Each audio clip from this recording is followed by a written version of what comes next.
అంతానికి ఇది ఆరంభం. వయనాడ్ అనేది ఒక చిన్న ఎగ్జాంపుల్ మాత్రమే. రానున్న రోజుల్లో దీనికన్నా పెద్ద దారుణాలే జరుగుతాయి. 2 ఊర్లు, 500 కుటుంబాలు ఒక్కరోజు పడిన వాన వల్ల పూర్తిగా తుడిచిపెట్టిపోయింది. ఒక సంవత్సరం మొత్తం కురవాల్సిన వాన కేవలం ఒకటే రోజు కురవటం వల్ల ల్యాండ్ స్లైడ్స్ అయ్యి ఆ ఊర్ల మీద పడ్డాయి. ఆ అర్ధరాత్రి గాఢ నిద్రలో 300కు పైగా ప్రజలు సమాధైపోయారు. ఈ ప్రకృతి విపత్తి కేవలం వయనాడ్లోనే కాదు, అస్సాం, ఢిల్లీ, ఉత్తరాఖండ్, కేదార్నాథ్ ప్రతి చోట ఇదే పరిస్థితి. ప్రతి సంవత్సరం వాతావరణంలో చాలా మార్పులు వస్తున్నాయి. సమ్మర్లో టెంపరేచర్ బీభత్సంగా పెరిగిపోతుంది. చలికాలం వస్తే విపరీతమైన మంచు పడుతుంది. వర్షాకాలంలో అయితే వెంటనే వరదలు వస్తున్నాయి. అసలు క్లైమేట్ చేంజ్ ఎందుకు అవుతుంది? ఈ మార్పుకి గల కారణం ఏంటి? ప్రకృతి మన మీద పగబట్టిందా? వయనాడ్ లాంటి దారుణం మళ్ళీ జరగకుండా ఉండాలంటే ఏం చేయాలి? వీటన్నిటి గురించి డీటెయిల్గా పాయింట్ టు పాయింట్ మాట్లాడుకుందాం. నా పేరు Chandu Kodali. Let's start the show.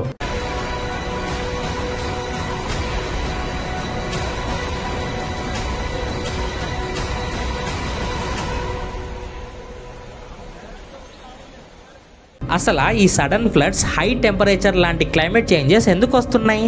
దాని గురించి తెలుసుకోవాలంటే మనం కొంచెం బేసిక్స్ నుంచి తెలుసుకోవాలి. It's all because of global warming. Global warming అంటే ఎర్త్ యొక్క టెంపరేచర్ అనేది పెరగటం. జనరల్గా సన్ నుంచి వచ్చే మోస్ట్ ఆఫ్ ద హీట్ని ఎర్త్ అనేది రిఫ్లెక్ట్ చేస్తూ ఉంటుంది. ఎర్త్ అట్మాస్ఫియర్లో గ్రీన్ గ్యాసెస్ కొన్ని ఉంటాయి అన్నమాట. Like carbon dioxide, methane, water vapour లాంటివి ఒక బెడ్షీట్ లాగా ఎర్త్ చుట్టూ ఉంటుందన్నమాట. ఈ గ్రీన్ గ్యాసెస్ యొక్క స్వభావం ఏంటంటే ఇవి హీట్ని అబ్జర్వ్ చేస్తూ ఉంటాయి అన్నమాట.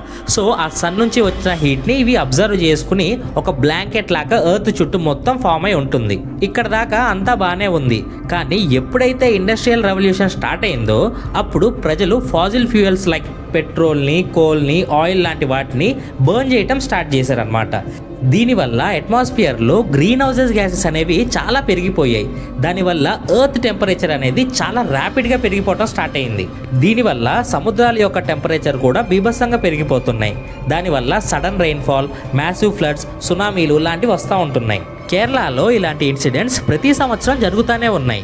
2018లో హెవీ ఫ్లడ్స్ వల్ల 500 మంది పైగా చనిపోయారు. దీన్ని బేస్ చేసుకునే 2018 అనే సినిమా కూడా తీశారు. అలా ప్రతి సంవత్సరం ల్యాండ్ స్లైడ్స్ వల్ల, హెవీ రెయిన్స్ వల్ల, ఫ్లడ్స్ వల్ల కేరళలో ఎంతో మంది చనిపోతూనే ఉన్నారు. దీని అంతటికీ కారణం కేరళ యొక్క జియోగ్రఫికల్ లొకేషన్. కేరళలో వెస్టర్న్ ఘాట్స్ ఉన్నాయి, ప్లస్ అది సముద్రం పక్కనే ఉంటుంది. నార్త్ నుంచి వచ్చే విండ్ ప్లస్ సముద్రం నుంచి వచ్చే విండ్ రెండు కొలైడ్ అయ్యి సడన్ రైన్స్ అనేవి ఎప్పుడు జరుగుతూనే ఉంటాయి. కేరళ అనేది ఒక echo sensitive state. Most of the ఏరియాస్లో ప్రజలు ఉండడానికి వీలు లేకుండా ఉంటుంది. ప్లస్ ఈ క్లైమేట్ చేంజెస్ వల్ల ఇంకా heavy rains, heavy land slides అవుతూ ఉంటాయి. ఈ క్లైమేట్ చేంజెస్ వల్ల అసలు సరిగ్గా వానలు కూడా పడని దుబాయ్లో వరదలే వచ్చేస్తున్నాయి. కర్ణాటక, బెంగళూరు లాంటి ప్లేసుల్లో ఒక బకెట్ నీళ్ళు కూడా దొరకట్లేదు. కేరళలో వరదల వల్ల ఊర్లు సమాధైపోతున్నాయి. ఇవన్నీ ఏంటంటే నేచర్ మనకి సిగ్నల్స్ ఇస్తుంది. ప్రపంచం అంతమవటం మొదలైంది అన్న హింట్స్ అనేవి మనకిస్తుంది. సో క్లైమేట్ చేంజ్ అనేది చాలా చాలా పెద్ద విషయం. దీన్ని ఆపడానికి గవర్నమెంట్ ఏం చేయట్లేదా అంటే చేస్తుంది. చెట్లను పెంచమని చెప్తుంది, ప్లాస్టిక్ని వాడద్దని చెప్తుంది, ఇవన్నీ చేస్తుంది.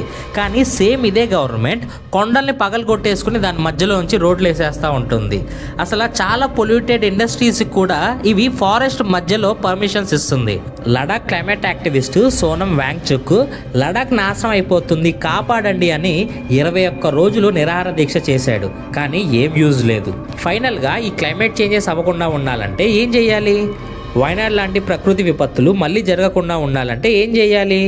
మెయిన్గా పబ్లిక్ ట్రాన్స్పోర్ట్ని అండ్ ఎలక్ట్రికల్ వెహికల్స్ని ఇంప్రూవ్ చేయాలి. దానివల్ల normal petrol vehicles and diesel vehicles వాడటం అనేది తగ్గిపోతుంది. దానివల్ల పొల్యూషన్ అనేది కొంచెం తగ్గచ్చు. ఇండస్ట్రియల్ పొల్యూషన్ తగ్గేలాగా స్ట్రిక్ట్ ప్రొసీజర్స్ని ఫాలో అవ్వాలి.